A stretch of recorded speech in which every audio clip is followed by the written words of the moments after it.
আজকের এই কর্মশালায় উপস্থিত নারায়ণগঞ্জ, ঢাকা এবং গাজীপুর জেলায় মঞ্চে উপস্থিত স্পিকারবৃন্দ, উপস্থিত নেতৃবৃন্দ এবং আমার সামনে উপস্থিত এই তিন ডিস্ট্রিক্টের, তিন জেলার তৃণমূল পর্যায়ের নেতৃবৃন্দ, বিএনপি সহ সকল অঙ্গ সহযোগী সংগঠনের তৃণমূল পর্যায়ের নেতৃবৃন্দ, আসসালামু আলাইকুম। প্রিয় সহকর্মীবৃন্দ, আজকে আমাদের 31 দফার যে পর্বটি আজকে কর্মশালা পর্বটি শুরু হয়েছে, এটি কিন্তু সরাসরি তৃণমূলের যারা আমাদের নেতৃবৃন্দ, সহকর্মীবৃন্দ, তাদের সাথে বা তাদেরকে নিয়ে এই কর্মশালাটি আমাদের শুরু হয়েছে। আমরা কেন্দ্রে করেছি, জাতীয়ভাবে, তারপরে বিভাগ পর্যায়ে করেছি। আজকে আমাদের প্রথম শুরু হলো তৃণমূল নেতৃবৃন্দ, অর্থাৎ থানা বা উপজেলা পর্যায়ে, পৌর পর্যায়ের নেতৃবৃন্দকে সাথে নিয়ে। এখন প্রিয় সহকর্মীবৃন্দ, আপনারা সারাদিন এখানে আলোচনা করেছেন প্রতি জেলায়, এবং তারপরে বিকেল বেলায় কিছু আহ কারো কারো কিছু প্রশ্ন ছিল, জানার ছিল, সেগুলো নিয়ে আমরা কম বেশি আলাপ করেছি। আপনারা নিজেরাই খেয়াল করে দেখুন, আপনারা যেই বিষয়গুলো নিয়ে সারাদিন আলোচনা করেছেন এবং আপনাদের প্রশ্নের মধ্যে যেই বিষয়গুলো চলে এসছে, বিষয়গুলি কি ছিল? বিষয়গুলো ছিল, বলা যায় বিষয়গুলো সবগুলোই ছিল কিন্তু দেশের এবং দেশের মানুষের বিভিন্ন সুবিধা অসুবিধা সমস্যা নিয়ে, কনসার্ন নিয়ে আপনারা আলোচনা করেছেন।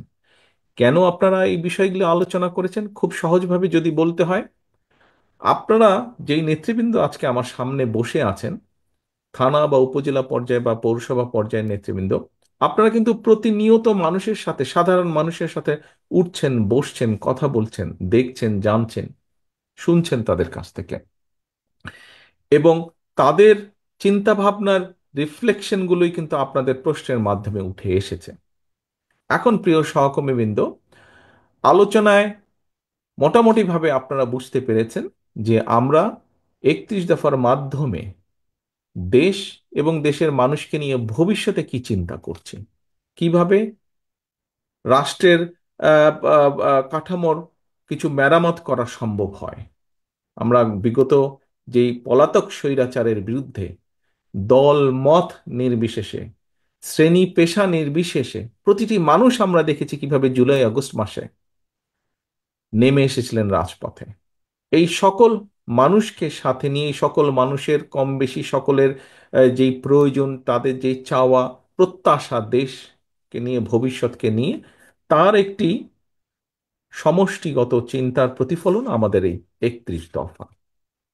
আপনাদের কথাবার্তাতেও সেগুলি আসছে। এখন প্রিয় সহকর্মীবৃন্দ, এই বিষয়গুলোকে নিয়ে আপনারা আজকে যা সারাদিন আলোচনা নিজেরা করেছেন, যা জেনেছেন, যা শুনেছেন, যা বুঝেছেন, এগুলো আমাদেরকে কিন্তু নিয়ে যেতে হবে আরো প্রান্তিক পর্যায়ের মানুষের কাছে, প্রান্তিক পর্যায়ের মানুষের কাছে নিয়ে যেতে হবে। আপনারা কৃষককে নিয়ে আলাপ করেছেন, এই 31 দফা কৃষকের কাছে নিয়ে যেতে হবে। আপনারা মহিলা নারী সমাজকে নিয়ে আলাপ করেছেন, এই নারী নেতৃত্ব শুধু নয়, পুরুষ নেতৃত্ব, সকলকে, নারীদের কাছে, প্রান্তিক পর্যায়ে নারীদের কাছে যেতে হবে।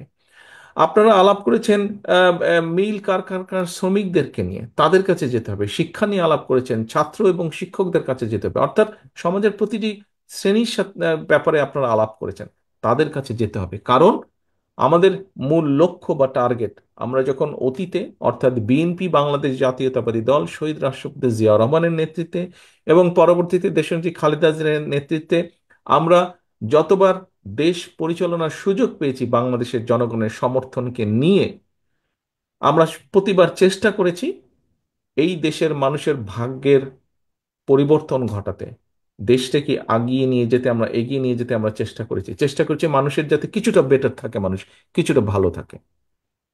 প্রিয় সহকর্মীবৃন্দ, আমি প্রায় একটি কথা বলি, আজকেও আপনাদের সামনে তুলে ধরতে চাই কথাটি। আপনাদের সাথে বিভিন্ন সময় বিভিন্ন পর্যায়ে আমার মিটিং হয়েছে বা কথাবার্তা যখন হয়েছে, ভিউজ এক্সচেঞ্জ হয়েছে, আপনারা আপনাদের বক্তব্যের এক পর্যায়ে প্রায় প্রত্যেকটা নেতাকর্মী কিন্তু, সেটি যে বিভাগ পর্যায়ে, জেলা পর্যায়ে, থানা পর্যায়ে, ইউনিয়ন পর্যায়ে, যখনই কথা হয়েছে একটি কথা বলেছেন, বাংলাদেশের মানুষ তাকিয়ে আছে বিএনপির দিকে, বা বিএনপির কাছ থেকে তাদের ভালো বড় কিছু প্রত্যাশা। প্রিয় সহকর্মীবৃন্দ, কোটি কোটি মানুষের যখন প্রত্যাশা থাকে, তখন সেই দায়িত্বটি কিন্তু অনেক বড় থাকে। আজকে দেখুন, আপনি নিজে যখন বের হন আপনার এলাকায়, তখন কিন্তু এই বর্তমান প্রেক্ষাপটে আপনি একজন ইউনিয়নের নেতা হন, আপনি থানা, পৌরসভা, উপজেলা, জেলা, যেই পর্যায়ে আপনি নেতা হন না কেন, আপনি বিএনপির মূল দলের নেতা হন অথবা আপনি অঙ্গ সহযোগী সংগঠনের নেতা হন, আপনি যখন ঘর থেকে বের হন, আপনার আশেপাশের সাধারণ মানুষ যারা আপনাকে জানে যে আপনি বিএনপির সাথে সম্পৃক্ত, বিএনপির রাজনীতি করেন, দেশনেত্রী খালেদা জিয়া, শহীদ রাষ্ট্রপতি জিয়াউর রহমানের রাজনীতি আপনি করেন, আপনাকে সালাম দিয়ে কিন্তু জিজ্ঞেস করে, ভাই কি অবস্থা, দেশের কি অবস্থা, কি হবে, নির্বাচন কবে হবে, জিজ্ঞেস করে না এরকম প্রশ্ন উত্তর? আপনাদেরকে জিজ্ঞেস করে। আপনারা যারা মিল কারখানা পরিচালনা করেন, আপনাদেরকে আপনাদের অন্য মিল কারখানার মালিক তাদের সাথে দেখা হলে জিজ্ঞেস করে, কি ভাই কি অবস্থা, দেশে নির্বাচন কি হচ্ছে, নাহলে তো ব্যবসা বাণিজ্য ঠিকভাবে হচ্ছে না, সবকিছু থেমে আছে। অর্থাৎ আপনারা যারা, কেউ যারা শিক্ষকতা করেন, অন্য সহকর্মীবৃন্দ আপনাদের জিজ্ঞেস করে, কি ভাই কবে নির্বাচন হবে, কিভাবে কবে হবে। কেন আপনাদেরকে জিজ্ঞেস করে? আর তো কাউকে জিজ্ঞেস করছে না, অন্য কাউকে জিজ্ঞেস করছে না, কিন্তু আপনাকে জিজ্ঞেস করছে, আপনি বিএনপির নেতা হিসাবে আপনাকে জিজ্ঞেস করছে, বা বিএনপির কর্মী হিসাবে আপনাকে জিজ্ঞেস করছে। এ কারণেই জিজ্ঞেস করছে, কারণ প্রত্যাশাটাই আপনাদের কাছে, প্রত্যাশাটাই আপনাদের কাছে, তারা মনে করে যে হ্যাঁ, কিছু ভালো কিছু করতে পারলে বিএনপি করতে পারবে। অধিকাংশ মানুষের, আমি বলছি না 100%, বাট দেশের অধিকাংশ মানুষের এরকমই প্রত্যাশা, এরকমই বিশ্বাস, এরকমই ধারণা। এখন সহকর্মীবৃন্দ, আপনারা এখানে উপস্থিত প্রত্যেকে এক একজন রাজনৈতিক কর্মী। একজন রাজনৈতিক কর্মী অথবা একটি রাজনৈতিক দলের সবচেয়ে বড় সফলতা কি? আমার এই প্রায় 35 বছরের রাজনীতির অভিজ্ঞতার আলোকে আমি যেটা মনে করি, একজন রাজনৈতিক কর্মী বা রাজনৈতিক দলের সবচেয়ে বড় সফলতা হচ্ছে মানুষের আস্থা অর্জন। মানুষের আস্থা অর্জন, এই যে আপনি যখন বের হন, যেই কথাটি বললাম, আপনি যখন বের হন মানুষের সালাম পাচ্ছেন, আপনি দেখুন, আপনার নাম যদি ধরেন, আপনার নাম কাশেম, আপনার আশেপাশে সমাজের, আপনার সামাজিকভাবে আপনার আশেপাশে অনেক কাশেম আছে, কয়জন কাশেমকে দেখলে মানুষ দৌড়ে এসে সালাম দিচ্ছে অথবা কথা বলছে? কিন্তু আপনি কাশেম, আপনার সাথে কেন কথা বলছে, সালাম দিচ্ছে? বিকজ আপনি বিএনপি করেন, বিকজ আপনি বিএনপি করেন।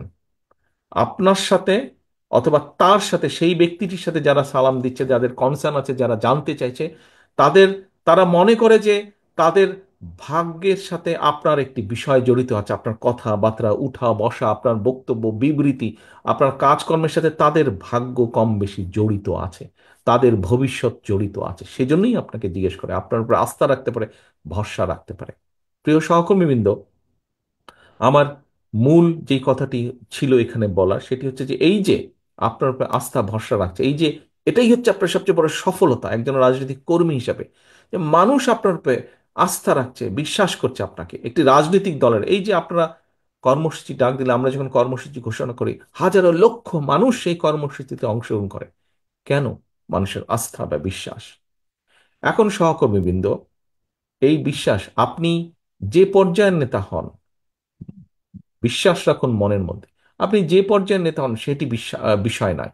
মূল বিষয় হচ্ছে জনগণ আপনার উপর আস্থা রাখে, সেটি 5 জন হোক, 50 জন হোক, 500 হোক, 5,000 হোক, আপনার উপরে মানুষ আস্থা রাখছে। আপনি যে পর্যায়ের নেতা হন, ইউনিয়ন, গ্রাম, ওয়ার্ড, পৌরসভা, থানা, জেলা, যাই হন না কেন, আপনার উপরে মানুষ আস্থা রাখছে। আপনি বিএনপির হন, আপনি ছাত্র দলের হন, আপনি মূল দলের হন, আপনি যুব দল, স্বেচ্ছাসেবক না, মহিলা দল, কৃষক দল, যেটাই হন না কেন, আপনার উপর আস্থা রাখছে। এটাই হচ্ছে আপনার সবচেয়ে বড় সফলতা বা সবচেয়ে বড় বিষয়, আপনার রাজনৈতিক অর্জন, সফলতা। এখন এই আস্থা তো ধরে রাখার দায়িত্ব জনগণের নয়, এই আস্থা ধরে রাখার দায়িত্ব আপনার, আমাদের সকলের। আপনি হচ্ছেন আপনার এলাকায় বিএনপির অ্যাম্বাসাডর, বিএনপির রাষ্ট্রদূত। আপনি আপনার এলাকায়, আপনাকে দিয়ে মানুষ বিএনপিকে বিচার করবে, আপনাকে দিয়ে মানুষ বিএনপিকে চিন্তা করবে। কাজে আপনি কি তখন মনে করবে যে আপনি ভালো হলে বিএনপি ভালো, আপনি খারাপ হলে বিএনপি খারাপ। আমি জানি না আপনারা কথাটা বুঝতে পারছেন কিনা, বাট কথাটা সহজ এবং সিম্পল। আপনাকে দিয়ে মানুষ বিএনপিকে বিচার করবে। কাজেই প্রিয় সহকর্মী নেতৃবৃন্দ, আজকে আপনারা এই যে প্রশ্নগুলো করেছেন, আমাকে করেছেন, মঞ্চকে প্রশ্নগুলো অনেক করেছেন, আপনি আপনার কনসার্ন থেকে প্রশ্ন করেছেন, আপনি ফিরে গিয়ে আপনার সেই মানুষগুলোকে বলবেন, আপনি যে আমি এই প্রজেক্টে, তারা এই বলেছে আমাকে। এই যে আপনার কনসার্ন, এই যে আপনার জানতে চাওয়া, আপনি তো নিজের জন্য জানতে চাননি, আপনি দলের কাছে জানতে চেয়েছেন, আমার কাছে জানতে চেয়েছেন, দলের দায়িত্বপ্রাপ্ত হিসাবে আপনি মঞ্চে যারা দায়িত্বপ্রাপ্ত আছেন তাদের কাছে জানতে চেয়েছেন। কেন? যাতে আপনি গিয়ে জবাব দিতে পারেন যে আমি কৃষি সম্পর্কে এই জানতে চেয়েছি কৃষক ভাইদের জন্য, আমি শিক্ষা সম্পর্কে জানতে চেয়েছি ছাত্র বা শিক্ষকদের জন্য এই কারণে আমি জানতে চেয়েছি, অর্থাৎ আপনার এই কনসার্ন থেকে আপনি জানতে চেয়েছেন। এখন প্রিয় সহকর্মীবৃন্দ, আপনাকে আরেকটি বিষয়ে সচেতন থাকতে হবে, আরেকটি বিষয়ে কনসার্ন থাকতে হবে। আমি প্রায় প্রত্যেকটি অনুষ্ঠানে কর্মশালায় বলছি, একটি কথা বলছি: জনগণকে সঙ্গে রাখুন, জনগণকে সাথে রাখুন। আমরা কিন্তু সবসময় বলেছি আমরা আমিডামির নির্বাচনে বিশ্বাস করি না। আমরা একটি রাজনৈতিক দল নির্বাচনে আমরা যাব, নির্বাচন আমরা করব, নির্বাচন আমরা চাইব, এখানে লুকোছাপার কোনো ব্যাপার নেই, এটা নর্মাল সিম্পল। জনগণের সমর্থন আমরা পাবো, বেশি পেলে আইন অনুযায়ী, নিয়ম অনুযায়ী, দেশের সংবিধান অনুযায়ী যা হবার সেটিই হবে। জনগণের সমর্থন ভিত্তিতে জনগণ যাকে বেশি সমর্থন দিবে তারা দেশ পরিচালনা করবে। অর্থাৎ আমরা নির্বাচন চাইবো, নির্বাচন চাওয়াটা কোনো অন্যায়ের বিষয় না, এটাই স্বাভাবিক। এখন নির্বাচনকে যদি ফেস করতে হয়, আমরা আমিডামি নির্বাচনে তো বিশ্বাসী না। আমরা আহ, আমরা নিশিরাতের নির্বাচনেও বিশ্বাসী না, আমরা ভোট ডাকাতের নির্বাচনেও বিশ্বাসী না। আমরা একটি স্বচ্ছ স্বাভাবিক নির্বাচনে বিশ্বাসী, যেখানে মানুষ নির্ভয় নির্দ্বিধায় ভোট দিবে। আমরা সেই নির্বাচনে বিশ্বাসী, মুক্তভাবে ভোট দেবে। এখন সহকর্মীবৃন্দ, মানুষ যখন নির্বাচনে ভোট দিবে নির্দ্বিধায় নির্ভয় ভোট দিবে, নির্ভয় ভোট দিবে। আমাদের একজন সহকর্মী এখানে সংবাদপত্রের স্বাধীনতা নিয়ে কথা বলেছেন। আপনি চাইছেন যে আমাদের কি পদক্ষেপ, কি পরিকল্পনা সংবাদপত্রের স্বাধীনতা নিশ্চিত করার। আমাদের তো একই সাথে পরিকল্পনা আছে যে কোনো মূল্যে এই দেশের মানুষের ভোটের অধিকারকে রক্ষা করা। ভোটের অধিকারকে রক্ষা করা, বাক স্বাধীনতা যেমন হচ্ছে ভোটের অধিকারকে রক্ষা করা। কাজেই মানুষ যখন ভোটের অধিকার রক্ষা করবেন, মানুষ তখন নির্দ্বিধায় ভোট দিবে। যেহেতু আমরা বিশ্বাস করি না নিশিরাতের নির্বাচনে, আমরা বিশ্বাস করি না আমিডামির নির্বাচনে, কাজেই মানুষকে মুক্তভাবে ভোট দিতে হবে। এবং মুক্তভাবে যখন ভোট দিবে মানুষ, তখন কিন্তু মানুষ অনেক কিছু বিবেচনা করবে, চিন্তা ভাবনা করবে, তারপরে সে ভোট দিবে। এবং তার সেই চিন্তা ভাবনাকে যদি আপনার পক্ষে রাখতে হয়, তাহলে কিন্তু জনগণের আস্থা আপনার পক্ষে থাকতে হবে। আপনার প্রতি জনগণের আস্থা রাখতে হবে, এবং জনগণের আস্থা যদি আপনার পক্ষে রাখতে হয়, তাহলে আপনার আচার আচরণ কথাবার্তা সকল কিছু সেরকম থাকতে হবে। প্রিয় সহকর্মীবৃন্দ, আগেই একটি কথা বলেছি, আপনি হচ্ছেন আপনার এলাকায় জনগণের প্রতিনিধি। আপনার এলাকায় জনগণের প্রতিনিধি। আপনি এত বছর যখন কষ্ট করেছেন, এত, এখানে যারা উপস্থিত আছেন 3 জেলার, আমার কাছে তো মনে হয় এখানে যারা, যেই কয়টা মানুষ উপস্থিত আছেন এখানে, আহ, হিসাব মতে আজকে আপনারা উপস্থিত আছেন আহ,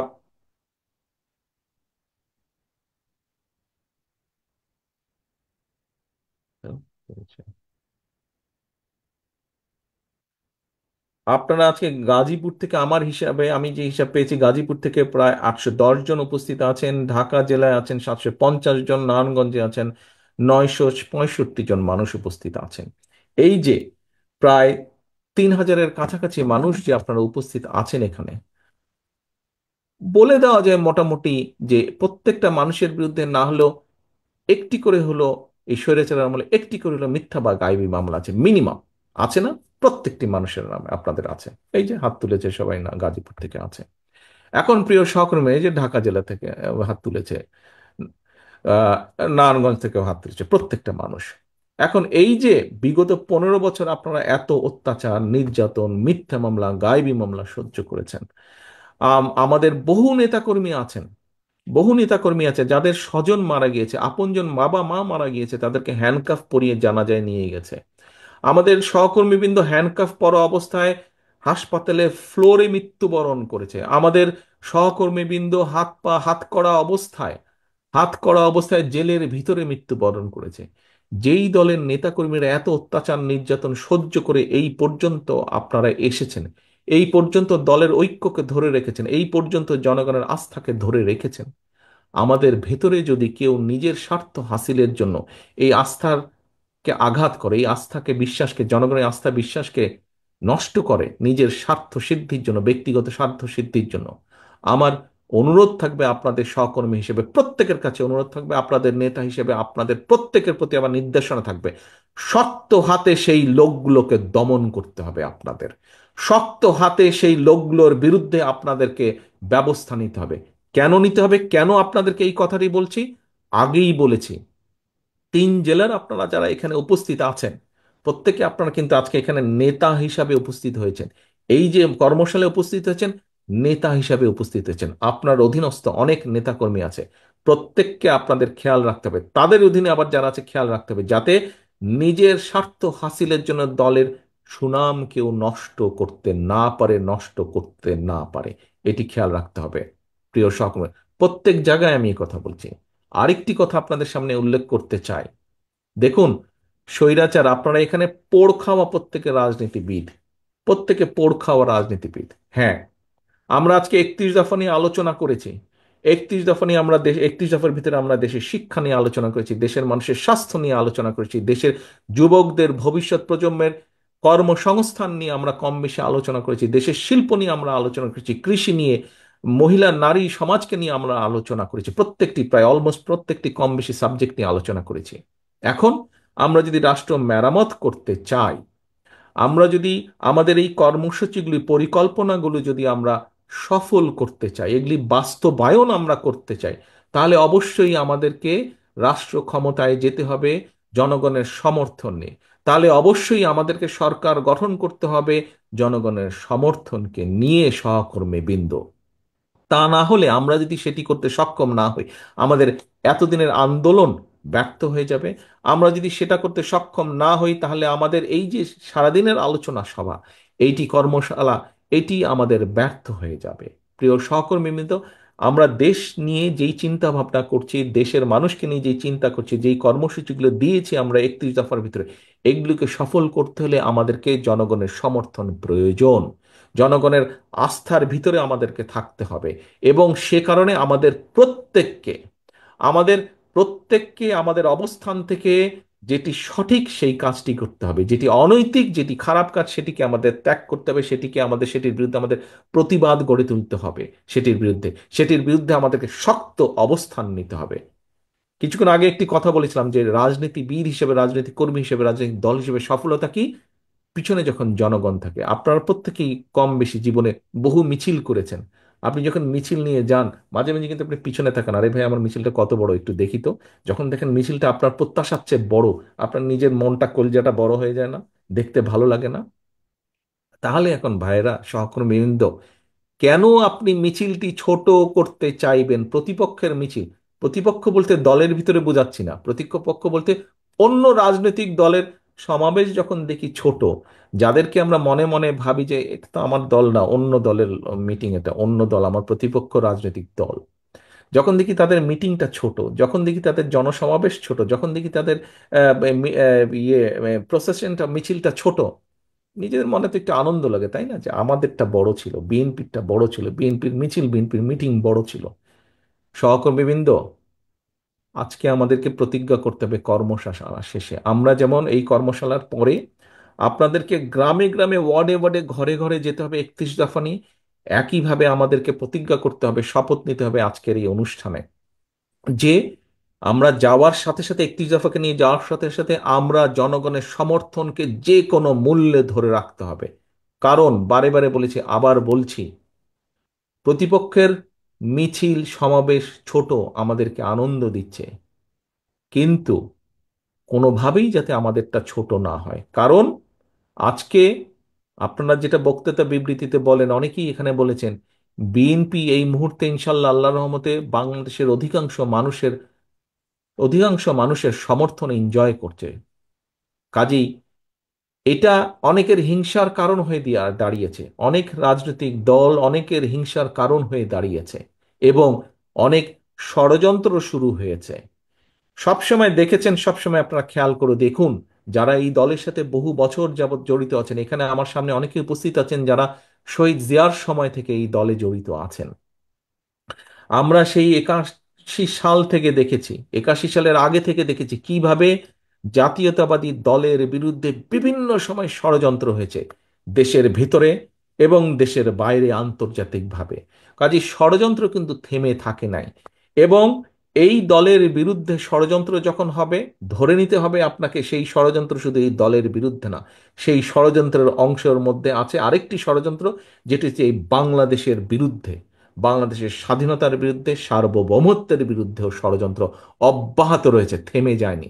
স্বৈরাচার পালিয়ে গেছে, স্বৈরাচারের মাথা পালিয়ে গিয়েছে, কিছু কিছু ছোট ছোট মাথাও পালিয়ে গিয়েছে, কিন্তু লেজ শরীরের অনেকাংশ অবশিষ্ট রয়ে গিয়েছে। তারা কিন্তু ভিতরে ভিতরে ষড়যন্ত্র করছে। কাজে আপনাদেরকে এই ব্যাপারে অ্যালার্ট থাকতে হবে প্রিয় সহকর্মীবৃন্দ। 31 দফা পৌঁছে দিবেন ঘরে ঘরে। ষড়যন্ত্রের ব্যাপারেও আপনাকে অ্যালার্ট থাকতে হবে। ষড়যন্ত্রের অংশ হিসাবে আমাদের ভিতরে অনেকে অনেককে এজেন্ট ঢুকিয়ে দিয়েছে, এইগুলা ব্যাপারেও আমাদেরকে অ্যালার্ট থাকতে হবে সহকর্মীবৃন্দ। সেই জন্যই আমি বলেছি, আপনারা আজকে যারা এখানে উপস্থিত হয়েছেন, আপনারা প্রত্যেকে এক একজন নেতা হিসাবে উপস্থিত হয়েছেন, আপনাদেরকে চোখ কান খোলা রাখতে হবে সহকর্মীবৃন্দ। আগামীর যে নির্বাচন হবে, আগামীর যে নির্বাচন হবে, আপনাদেরকে আমি 100% গ্যারান্টি দিয়ে বলতে পারি, কেউ যদি মনে মনে ভেবে থাকেন আরে এখানে তো প্রধান প্রতিপক্ষ নাই অথবা দুর্বল হয়ে গেছে, নির্বাচন খুব সহজ হবে, no, no, no and no. এই নির্বাচন অতীতের যে কোনো নির্বাচনের থেকে অনেক অনেক অনেক কঠিন হবে, অনেক কঠিন হবে। কাজে নিজেদেরকে সেইভাবে সহকর্মীবৃন্দ প্রস্তুত করুন, নিজেদেরকে সেভাবে প্রস্তুত করুন যে আগামীর যে কঠিন নির্বাচন, সেটি জনগণের সমর্থন নেই, সেই নির্বাচনের পুল ছাড়া যাতে আমরা পার হতে পারি, সেইভাবে নিজেদেরকে প্রস্তুত করুন। সেজন্যই আমি সবসময় বলছি, জনগণের সঙ্গে থাকুন, জনগণকে সঙ্গে রাখুন। প্রিয় সহকর্মীবৃন্দ, আমরা জনগণকে সাথে নিয়ে বিগত 16-17 বছরের স্বৈরাচারকে পালিয়ে যেতে বাধ্য করেছি, জনগণের সমর্থন নিয়ে, জনগণকে সাথে নিয়ে। ইনশাল্লাহ আমরা জনগণের আস্থা ধরে রেখে, জনগণের সাথে নিয়ে, জনগণকে সঙ্গে নিয়ে, জনগণের সমর্থন নিয়ে আগামীতে আমরা দেশ পরিচালনার যোগ্যতা আমরা অর্জন করতে সক্ষম হব। এই আমার দৃঢ় বিশ্বাস, এই আমাদের দৃঢ় বিশ্বাস। আসুন আমরা যাতে আমাদের আজকের এই 31 দফাকে ভবিষ্যতে 31 দফায় যা আমরা উল্লেখ করেছি সেই মোতাবেক যাতে আমরা জনগণের কল্যাণে, রাষ্ট্রের কল্যাণে, দেশের কল্যাণে আমাদের পরিকল্পনাগুলোকে বাস্তবায়িত করতে পারি, তার জন্য যে যে পদক্ষেপ গ্রহণ করা প্রয়োজন আমরা সেই পদক্ষেপগুলি গ্রহণ করব। পরিশেষে বক্তব্য শেষ করার আগে একটি কথা দিয়ে শেষ করতে চাই, জনগণের সঙ্গে থাকুন, জনগণকে সঙ্গে রাখুন। সহকর্মীবৃন্দ, আল্লাহ হাফেজ। বাংলাদেশ জিন্দাবাদ, বাংলাদেশ জাতীয়তাবাদী দল জিন্দাবাদ।